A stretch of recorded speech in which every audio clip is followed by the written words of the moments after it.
Types of amino acids. अगर types of amino acids की बातें करें तो दो टाइप का होता है। एक वैसे अमीनो एसिड्स जो प्रोटीन नहीं बनाते हैं, उन्हें हम लोग बोलते हैं नॉन प्रोटीन अमीनो एसिड्स।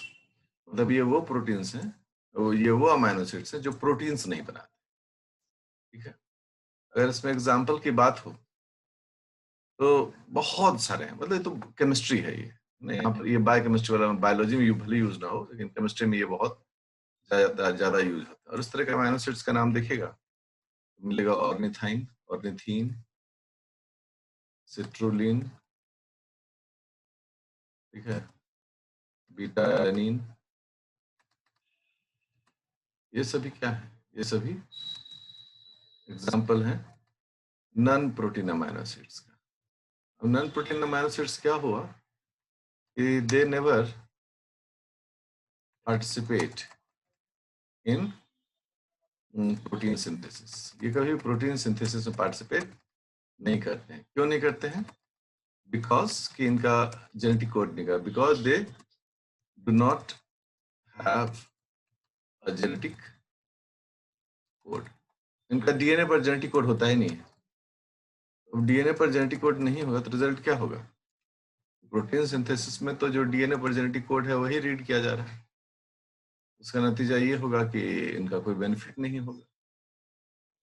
इसलिए हमेशा याद रखो, जब भी कोई बोलता है कि नॉन प्रोटीन अमीनो एसिड्स हैं, हमेशा याद रखिएगा कि इनका कोई भी जेनेटिक कोड नहीं होता है। करेक्ट। और जो सेकेंड ग्रुप होता है उस ग्रुप को हम लोग कहते हैं प्रोटीन अमीनो एसिड्स। जो प्रोटीन अमीनो एसिड्स हैं they are coded by the genetic codes on DNA and participate in protein synthesis। तो जो मूल बात यही है, जिस मूल बात को पकड़ के रहना है कि इनका जेनेटिक कोड होता है। जिस अमीनो एसिड का जेनेटिक कोड होगा वो हमेशा प्रोटीन बनाने में पार्टिसिपेट करेगा, और जिनका कोड नहीं होगा वो पार्टिसिपेट नहीं करेंगे। तो आप जितने भी पढ़ते हैं सामान्य रूप से अमीनो एसिड्स का नाम, methionine, cysteine, alanine, valine, glycine, ये सभी क्या है? इन सब का जेनेटिक कोड है। जेनेटिक कोड है, that's why they are easily.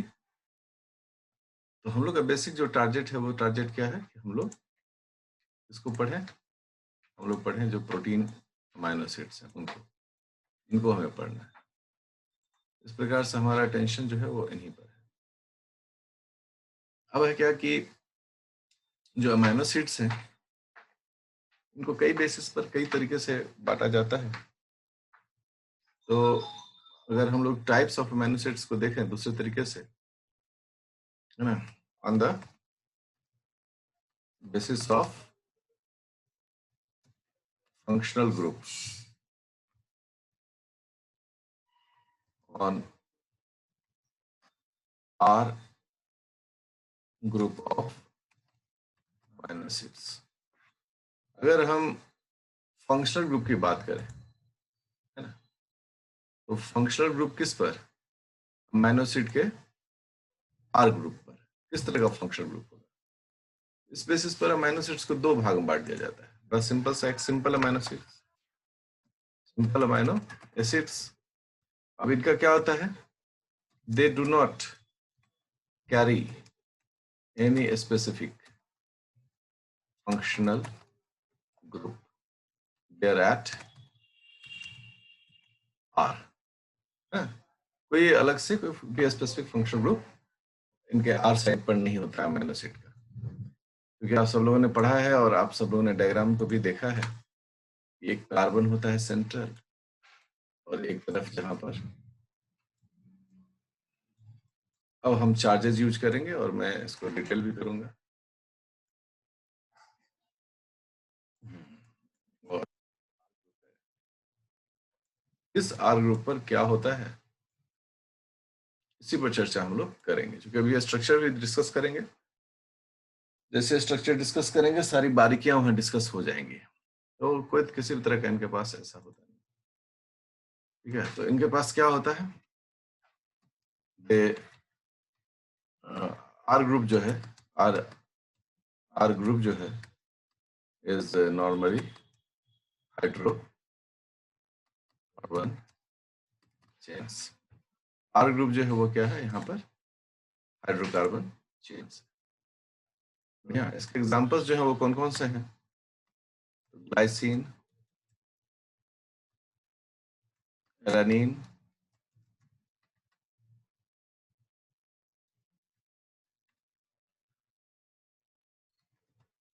valine, leucine and isoleucine. ये वो 5 अमीनो एसिड्स हैं जो कि इस ग्रुप से बिलोंग करते हैं। और दूसरा ग्रुप जो इनका बिलोंगिंगनेस है वो है ऑब्वियसली कंपाउंड होगा, कंपाउंड अमीनो एसिड्स। और इनके साथ क्या होता है?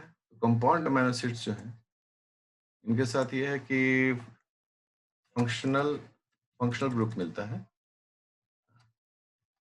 Functional group are present on R. तो इस तरह से फंक्शनल ग्रुप भी जो है वो प्रेजेंट होता है आर पर। तो ठीक है भाई, अब फंक्शनल ग्रुप प्रेजेंट है तो है, जैसा फंक्शनल ग्रुप रहेगा वैसा इसका टाइप होगा। सिंपल सी बात है। तो अब ये जो है एक बेसिक फंडामेंटल केमिकल स्ट्रक्चर है। अब हमें इसी के अंदर में स्ट्रक्चर पढ़ना है, ठीक है ना? इसी के अंदर में स्ट्रक्चर पढ़ना है, टाइप्स पढ़ना है। तो हम इसी के अंदर में चीजों को डिस्कस करने जा रहे हैं, ठीक है? इसको मिटा दें। हम किसी को पहले सवाल पूछना है इतने दूर में, पूछिए।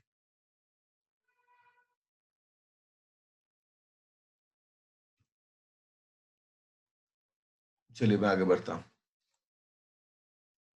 अब है क्या, क्योंकि हम on the basis of chemical composition देख रहे हैं, यहीं पर हमें स्ट्रक्चर भी देखना होता है। मतलब टाइप्स में ऐसे हिस्से पर हम लोग स्ट्रक्चर भी देखते हैं, ठीक है? इन अ सेल, एक सेल में अमीनो एसिड्स का क्या स्ट्रक्चर होता है, अब इस पर चर्चा करेंगे।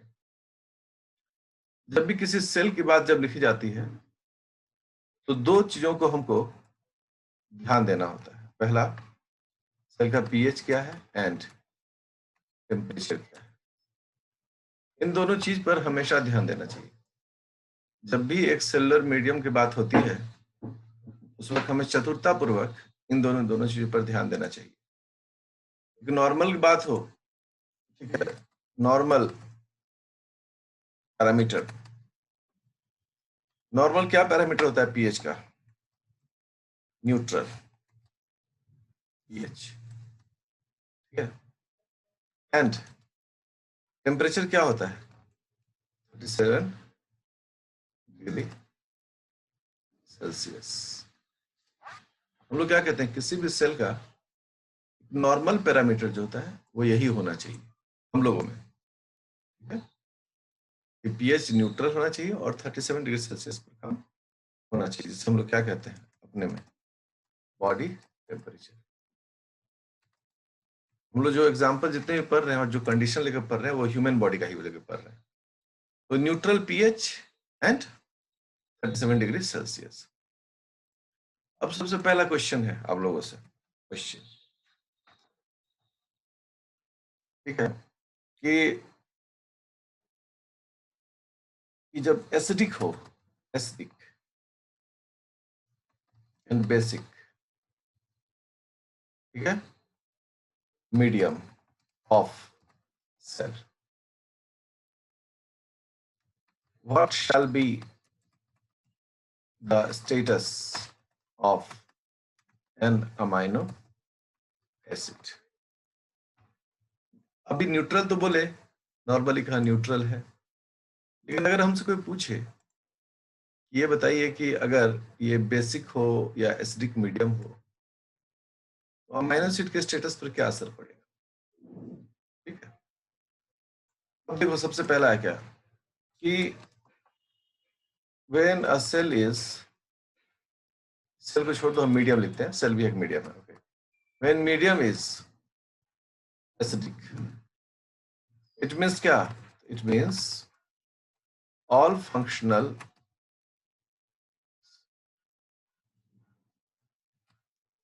groups shall be in a status of either strong acid और वीक एसिड। अब देखिए ये स्टेटमेंट बड़ा इंपॉर्टेंट है, टिपिकल स्टेटमेंट। क्या कहता है कि जब किसी भी सेल को हम कहें कि सेल जो है वो एसिडिक मीडियम में है, इसका मतलब है कि उसमें जितने भी फंक्शनल ग्रुप होंगे वो तमाम फंक्शनल ग्रुप किस स्टेटस में होंगे, या तो वो स्ट्रॉन्ग एसिड के रूप में होंगे या एक वीक एसिड ग्रुप में रहेंगे। ठीक है, यदि ऐसा हम करें तो फिर हमारे पास आता है कि डायग्राम हम बनाते हैं। देखो सब लोग सीखे हो तो अच्छे से देखो, ये कार्बन है, ठीक है, और ये इसका एसिड ग्रुप है, ओके, और ये इसका बेसिक ग्रुप है, ये आर ग्रुप है और ये हाइड्रोजन ग्रुप है। अब यदि हम थोड़ा सा नोटिस करें, जैसा कि हमने शुरू में पढ़ाया था, उसको हम लोग क्या कहते हैं, स्ट्रॉन्ग एसिड, करेक्ट। और नीचे वाले को क्या कहते हैं, अमीनो को क्या कहते हैं, जिसे हम लोग कहते हैं स्ट्रॉन्ग बेस। अब शर्त क्या है कि चूंकि मीडियम एसिडिक है, इसका मतलब है कि यहां पर अमीनो ग्रुप को भी अपने आप को किस में चेंज करना होगा, एसिड में। यह एसिड में कैसे चेंज हो सकता है, अगर इसको एक प्रोटॉन मिल जाए, क्योंकि ये बेस है तो base has tendency to gain proton. अब अगर स्ट्रक्चर क्या होगा, देखिए alpha carbon COOH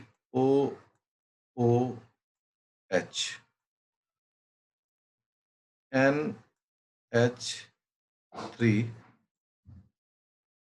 plus charge R and H।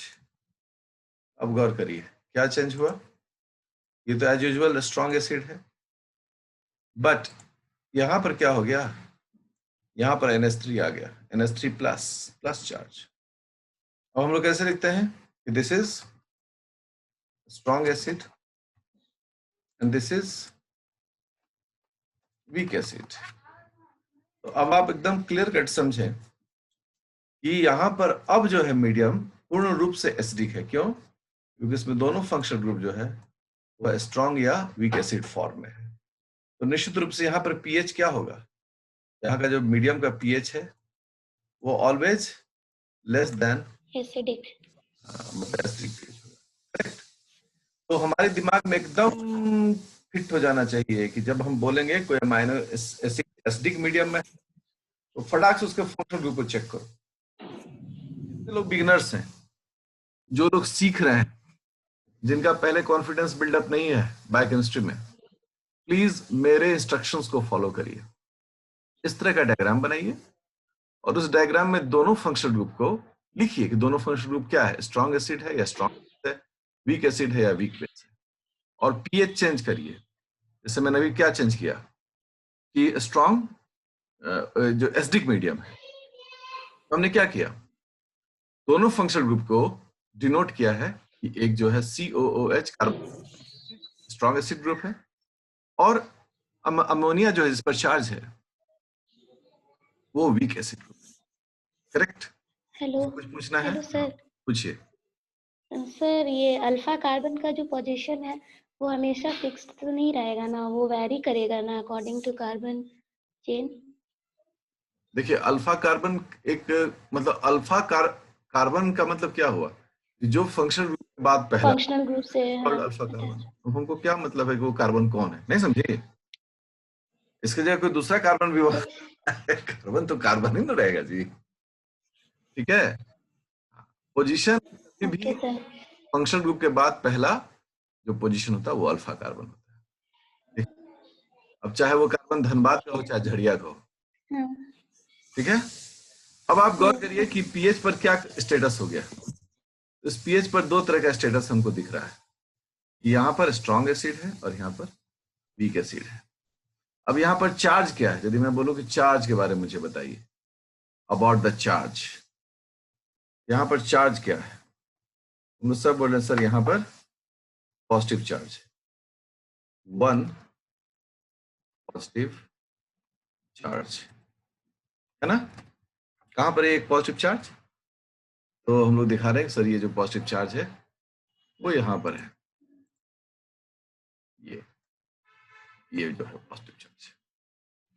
और किसी को कुछ पूछना है यहाँ पर, यदि मीडियम एसिडिक हो तो?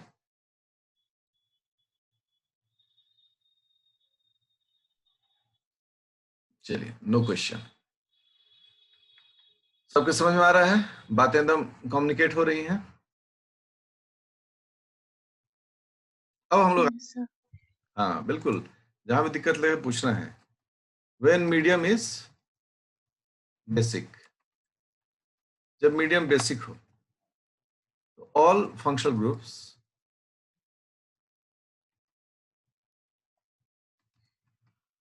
Has to be in basic state, चाहे वो स्टेट कैसा हो, स्ट्रॉन्ग और वीक, चाहे वो स्ट्रॉन्ग बेस हो चाहे वो वीक बेस हो, लेकिन उसको किस स्टेटस पे रहना पड़ेगा, बेसिक स्ट्रक्चर स्टेटस में ही रहना पड़ेगा। फिर से एक डायग्राम ड्रॉ करते हैं। Alpha carbon COOH NH2 hydrogen R group. अब फिर से हम वही काम कर रहे हैं, इसको हम गोल कर दिए।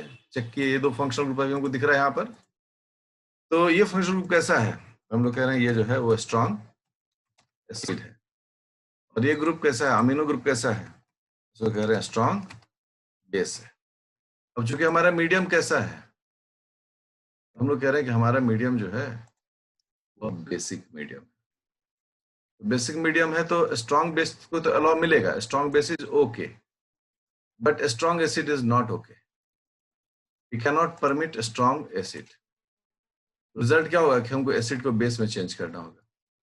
बेस में चेंज करने के लिए क्या करना पड़ेगा, यहां से एक प्रोटॉन को रिमूव करना होगा, प्रोटॉन निकालना पड़ेगा। हाँ H+।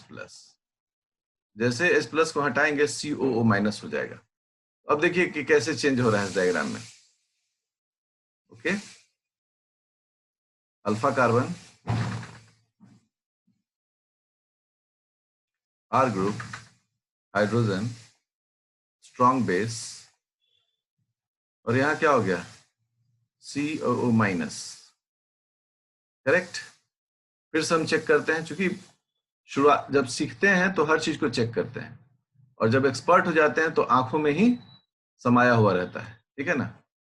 अब आप गौर करिए क्या हुआ है, हुआ ये कि हमने ऊपर से प्रोटॉन निकाला, जैसे प्रोटॉन निकाला यहाँ की कहानी क्या हो गई, बदल गई। अब जहां पर यह स्ट्रॉन्ग बेस है,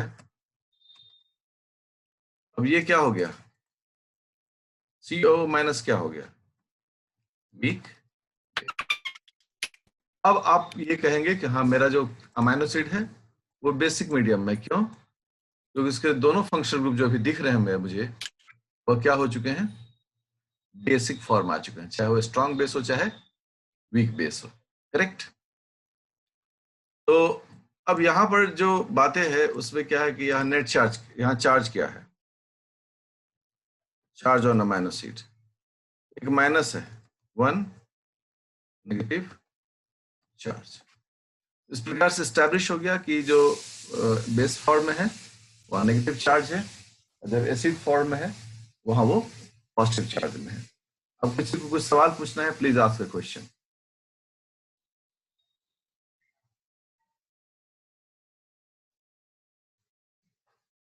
सो इट इज क्लियर, बहुत बढ़िया। अब हम लोग स्टेटमेंट बदलने वाले हैं।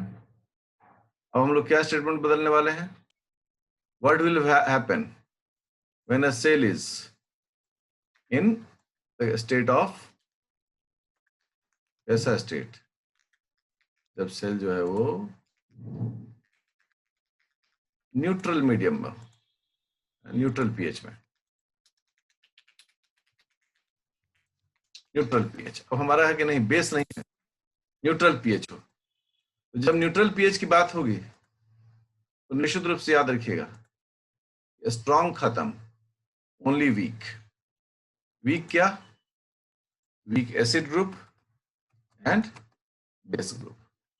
अच्छा, मतलब कि जब न्यूट्रल पीएच होगा तो ना तो स्ट्रॉन्ग एसिड मौजूद रहेगा ना स्ट्रॉन्ग बेस मौजूद रहेगा। फिर से हमने यहाँ बना ही हुआ है इसलिए मैंने इसको चेंज नहीं किया है। इसको हम लोग क्या बोल रहे हैं? COH को स्ट्रॉन्ग एसिड, और अमीनो ग्रुप को क्या बोल रहे हैं? Strong base.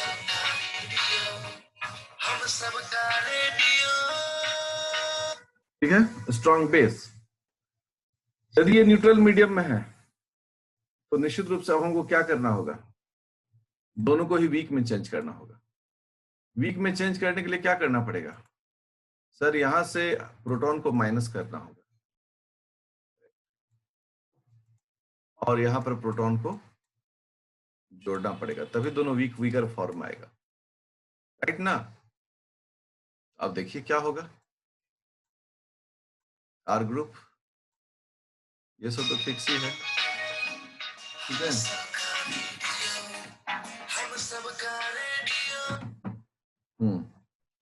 और यहां पर अब क्या हो जाएगा? COO माइनस, और नीचे क्या हो जाएगा? NH3 प्लस, क्योंकि प्रोटॉन मिल गया उसको एक। अब ये दोनों कंडीशन को फिर से हम वेरीफाई, देखो मैं हमेशा बोलता हूं कि जब हम शुरू करते हैं किसी चीज को सीखने के लिए तो बहुत जरूरी है कि हम प्रोसेस को फॉलो करें और उसको क्या करें, उसको हम लोग क्रॉस वेरीफाई करें। अगर क्रॉस वेरीफाई करने की बात आती है तो फिर से हम लोग तैयार हैं क्रॉस वेरीफाई करने के लिए। लेट्स सी, जो CO माइनस है वो क्या है? वीक बेस, और जो अमाइनो के चार्जेस हैं वो क्या है? Weak acid. हम कहते हैं कि this is amino acid which is found in neutral pH medium. किस पीएच मीडियम में है ये? न्यूट्रल पीएच मीडियम में है। क्यों न्यूट्रल पीएच मीडियम में है? क्योंकि दोनों चार्ज होता है। इसलिए जब मैंने अमाइनो एसिड का स्ट्रक्चर शुरू में बताया था, एकदम शुरुआती दौर में, तो मैंने कैसा बताया था उस वक्त स्ट्रक्चर? ऐसा। और मैंने उस वक्त कहा था कि रुक जाओ, आगे जो है हम लोग फॉर्मेट में से स्ट्रक्चर को देखेंगे। और वो कैसा स्ट्रक्चर दिखता है सेल में? वो इस तरह का स्ट्रक्चर है। पिक्चर भी बाकी है मेरे दोस्त, लेकिन यहां तक चीजों है उसको दिमाग में जरूर बिठाना चाहिए। जब भी आपको कोई बोलता है कि सेल में है कोई चीज, तो आप निश्चित रूप से समझिए कि अगर कोई भी चीज सेल के अंदर में है देन वह न्यूट्रल पीएच पर ही काम करेगा, क्योंकि वो एसिडिक पीएच या बेसिक पीएच पर काम उसके लिए थोड़ा टफ होता है। किसी को सवाल है मन में पूछने का तो पूछेगा।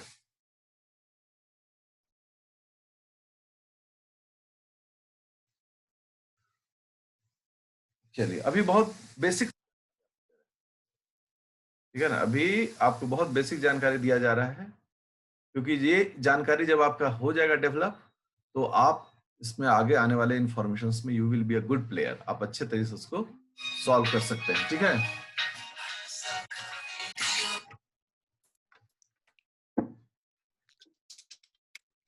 ओके, तो यहाँ पर क्या हो गया जी?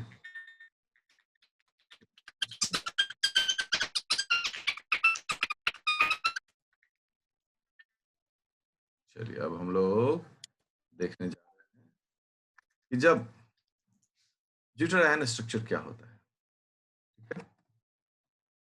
ड्यूटेरायन structure of an amino acid.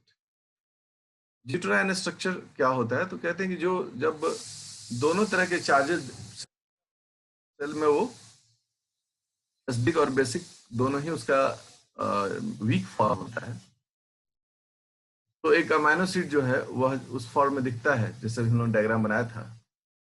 एक तरफ क्या होगा? एक तरफ ऐसे दिखेगा वीक बेस, एक तरफ दिखेगा वीक एसिड, एक तरफ R ग्रुप हो जाएगा और एक तरफ हाइड्रोजन हो जाएगा, यही होगा। ठीक है, ये ड्यूटेरान स्टेटस इसी को कहते हैं। अब हम लोग जो स्पेस में जब देखते हैं अमाइनो एसिड के स्ट्रक्चर को, अमाइनो एसिड का स्ट्रक्चर कैसा दिखता है?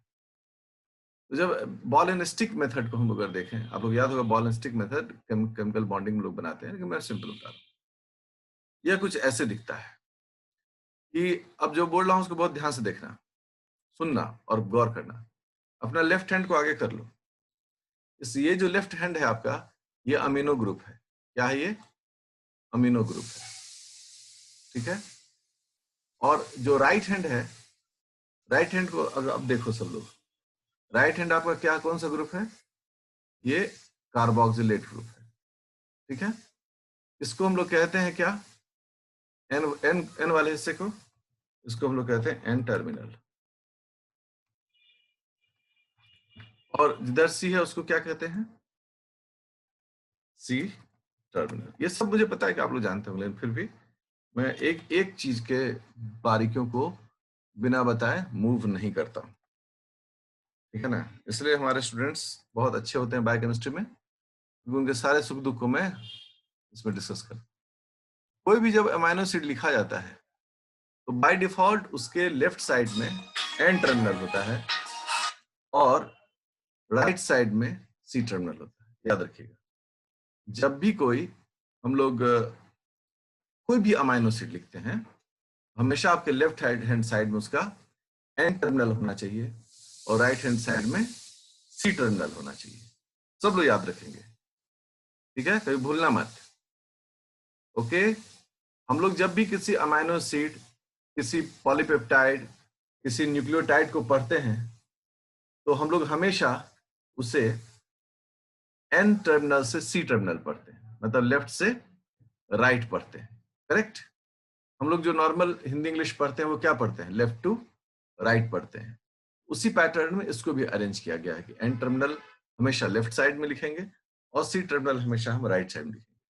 अब आपका हो जाएगा कि सर मान लीजिए कि अगर हम कोई, देखो जैसे हम बड़ा सिंपल सा बता रहे हैं कि बहुत छोटा सा एग्जाम्पल, अगर हम बोलते हैं कि ये एलानिन है, वैलिन है, ल्यूसिन है, मैंने बस इतना लिख दिया, मैंने ये नहीं लिखा कि किधर एन टर्मिनल है और किधर सी टर्मिनल है। तो बाय डिफॉल्ट एन टर्मिनल किधर होगा? लेफ्ट साइड में, यहाँ एन टर्मिनल। और बाय डिफॉल्ट सी टर्मिनल कहाँ होगा? राइट साइड में। अर्थात हमको इस वक्त इस चीज के लिए एन और सी लिखने की भी जरूरत नहीं है।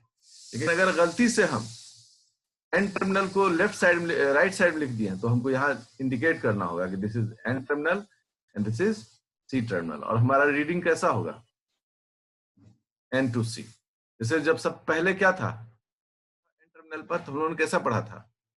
Alanine, valine, leucine. लेकिन अगर एन टर्मिनल राइट साइड में आ जाएगा तो पढ़ेंगे कैसे? Leucine, valine, alanine. ये सब और भी कई बार डिस्कस करेंगे, ताकि ये सब चीजें, रीडिंग पैटर्न जो होता है ना बाबू, ये सब चीजें बहुत छोटी चीजें हैं लेकिन बहुत गंभीर चीजें। इसमें मिस करने पर बहुत जबरदस्त तरीके से परेशानी होती है। अब जो है हम लोग आते हैं अपने इस फॉर्म में। अगर इस फॉर्म में हम लोग आए तो हम लोग का क्या है भाई कि एन टर्मिनल तो हम लोग इधर देंगे। ये हो गया एन टर्मिनल से शुरुआत। ठीक है, अब देखो यहां पर हमने क्या लिखा? H3N, यहां प्लस चार्ज दिया। यहां पर हमारा है अल्फा कार्बन, इधर हमने क्या लिखा? R group. और इधर हमने क्या लिखा? Carboxylate group. Carboxylate C double bond O पर माइनस चार्ज। याद रहेगा? किसी को दिक्कत नहीं है? इस प्रकार से हम लोग इस स्ट्रक्चर को फॉर्म करते हैं। ये स्ट्रक्चर स्टैंडर्ड स्ट्रक्चर है। जब भी हम लिखेंगे इस चीज को पूरी तरीके से ध्यान देंगे कि लेफ्ट साइड में एन टर्मिनल हो और राइट साइड में कार्बोक्सिलेट का टर्मिनल हो। ठीक है, यही इसका। और सर हाइड्रोजन कहाँ गया? सर ऑर्गेनिक केमिस्ट्री का एक नियम है कि किसी भी एलिमेंट पर अगर कुछ भी नहीं लिखा हुआ है तो भी वो उसके पास हाइड्रोजन है, ऐसे लिखते हैं हम लोग। मतलब कि अंडरस्टूड है कि इस कार्बन के पास क्या है, हाइड्रोजन है। इसलिए कभी कोई मत बोल देना कि सर 3 ही वैलेंसी हुआ है, चौथा वैलेंसी क्या है। वो अंडरस्टूड है कि यहाँ हाइड्रोजन है, क्योंकि वैलेंसी पूरा करने के लिए हम लोग ऑर्गेनिक केमिस्ट्री में किसको यूज करते हैं, हाइड्रोजन को यूज करते हैं। अगर हाइड्रोजन नहीं भी देंगे then even it is hydrogen, वो हाइड्रोजन होता है। करेक्ट। ये जो ज्यूट्रायन स्ट्रक्चर है, सो हम लोग को इसी स्ट्रक्चर का अभ्यास करना है। हम लोग को हमेशा किस स्ट्रक्चर का अभ्यास करना है, इसी स्ट्रक्चर का अभ्यास करना है। यही स्ट्रक्चर हमारा कोर स्ट्रक्चर है और इसी स्ट्रक्चर पर सारी चर्चाएं होंगी। किसी को कोई सवाल पूछना है?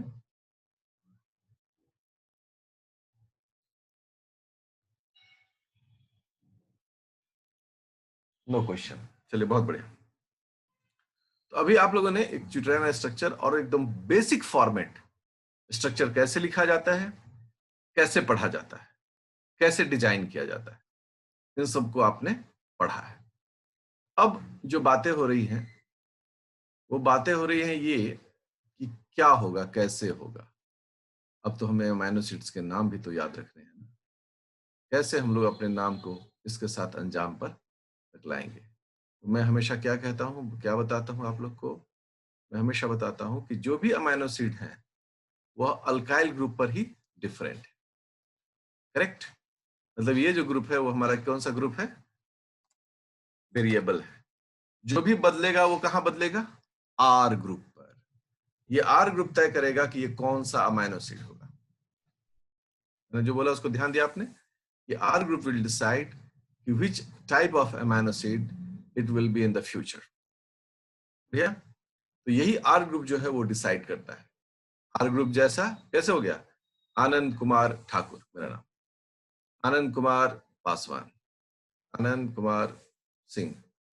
तो हम लोग जो है इस धरती पर गलत गलत चीजों में बटे हुए हैं, जिसमें से जाति धर्म भी है ना। भगवान ने तो नहीं बांटा, लेकिन हम लोगों ने खूब जम कर बांटा है। ठीक है, और उसको लाठी ले लेकर लड़ते रहते हैं। तो हमारा जो आर ग्रुप है वो हमारा टाइटल है, बाकी सब कांस्टेंट है। सब जितने हो, कोई भी किसी धर्म, किसी जाति, किसी पंथ, किसी मजहब का हो, सबका फॉर्मेट एक ही जैसा है। कोई डॉक्टर को अगर ऑपरेशन करना हो अपेंडिक्स का, तो हिंदू का अपेंडिक्स सही जगह पर, और मुस्लिम का लीवर के बगल में, और ईसाई का गर्दन के बगल में, और ज्यूज का हाथ में होगा अपेंडिक्स। ऐसा कभी नहीं होता है। लेकिन बाकी सब चीज जो है वो आर है, और आर जो है वो बहुत पावरफुल है, हाईली रिएक्टिव ग्रुप। तो अगर हम लोग इन सब चीजों पर ध्यान देते हैं, हमें इन स्ट्रक्चर्स को सीखने में बहुत ही मौका और मदद मिलता है। ठीक है, कि आर ग्रुप कैसा होगा और कैसे सब चीजों को हम लोग सेटअप कर सकते हैं। ठीक है, तो अब यहाँ पर जो बातें हुई, ये तो केमिकल बेसिस पर एक हम लोगों ने एक लुकआउट लिया इसका। अब है कि हमारे पास एक सबसे इंपॉर्टेंट चीज है कि how to learn the name of amino acids. अब ये चुनौती होती है बहुत स्टूडेंट्स के पास। अगर उनको बोल दो कि भाई 20 अमीनो एसिड्स का नाम आपको एक सांस में बोलना है, तो उनके लिए बड़ी परेशानी का सबब होता है, क्योंकि वो उनके लिए रटना बहुत ही मतलब कठिन चीज होता है उनके लिए। तो हम लोग इसको एक बेसिक टेक्निक में बांधते हैं। जितने भी मेरे स्टूडेंट्स हैं, जो भी हैं, वो सब जानते हैं कि मैं एक बहुत ही फनी तरीके से सब लोगों को ये मेमोराइज करवाता हूँ। मैं मेमोराइज भी नहीं कराते हैं जी, अभ्यास कराते हैं बोलने का। याद रखो, किसी चीज को अगर याद रखना है तो सबसे पहले उसे बोलो, क्योंकि जितने बार बोलोगे वह चीज प्रकट हो जाता है ना। तो प्रकट होने का मतलब क्या है कि वह चीज जुड़ने लगता है आपसे। तो अमीनो एसिड्स, जिसको हम लोग क्या कह रहे हैं, प्रोटीन अमीनो एसिड्स है ना। Protein amino acids on the basis of synthesis in our body। हमारे शरीर में प्रोटीन अमीनो एसिड्स कौन कौन बनता है, कौन कौन नहीं बनता है, इस बेसिस पर इसको 3 भागों में बांटा गया है। पहला एसेंशियल, ओके, दूसरा सेमी इंडिस्पेंसिबल, और तीसरा we all know non essential. ये जो 3 कैटेगरी बटा हुआ है, ये 3 कैटेगरी में क्या आधार है और कितने अमीनो एसिड्स आते हैं। हम लोग तो शॉर्ट टर्म में बोलते भी हैं, एसेंशियल में जहां पर 8 अमीनो एसिड्स है, सेमी इंडिस्पेंसेबल वहां पर 2 अमीनो एसिड्स हैं और नॉन एसेंशियल में दोनों को जोड़ दिए तो 10 अमीनो एसिड्स है। यही टोटल 20 अमीनो एसिड्स का फंडा है। ठीक है, बहुत लोग बोलते हैं कि 20 से ज्यादा है, 22 है, 24 है। नहीं, जो फंडामेंटल अमीनो एसिड्स है वो 20 ही है। एक अमीनो एसिड जो है उसको लोग एकिस्मा बोलते हैं, बट वो बहुत रेयर यूज होता है, सेलेनोसिस्टाइन, तो इसलिए उसको हम लोग बहुत कंटिन्यू वे में नहीं लेते। बट ये जो 20 अमीनो एसिड्स है ये वाइड स्प्रेड है, फ्रॉम वायरस टू ह्यूमन, तो इसलिए इनको बहुत सम्मान दिया गया 20 अमीनो एसिड्स को। और सेलेनोसिस्टाइन जो है वो एक बहुत ही पर्टिकुलर कुछ एक एंजाइम में वो पार्टिसिपेट करता है, जैसे ग्लूटाथियोन रिडक्टेज में पार्टिसिपेट करता है। तो एक दो जगह मिलता है, तो इसलिए हम उसको बहुत ऑनर नहीं कर सकते हैं कि हमें किस अमीनो एसिड किस अमीनो बोले 20 बोलेंगे। और अगर हमसे कोई पूछता है कि किसमें पता है आपको, हम बोलते हैं हाँ जी सेलेनोसिस्टाइन पता है हमें, सेरीन से बनता है। तो इस प्रकार से चीजें जो है वो हमारे दिमाग में हुआ करती है। जो नेक्स्ट क्लास होगा, देखते हैं आज रात में भी हम क्लास कर सकते हैं, तैयार रहिएगा आप लोग। तो आज हम लोग शाम नेक्स्ट क्लास जो होगा वो हमारा होगा how to learn the name of amino acids. तो आप सब लोग को ध्यान से सब लोग पढ़िए, अभ्यास करिए, और मैं उम्मीद करता हूं कि जब हम लोग अमीनो एसिड्स खत्म करेंगे तो आप सारे क्वेश्चंस को सॉल्व कर सकेंगे जो अमीनो एसिड से सीधा क्वेश्चन है। अप्लाइड क्वेश्चन में तो आपको अलग अलग टॉपिक में जाना पड़ेगा। ठीक है, तो आज हम लोग अभी इतना ही रख रहे हैं। अब जाइए सब लोग ब्रश करिए, नाश्ता करिए। Good bye. Thank you sir. Thank you sir.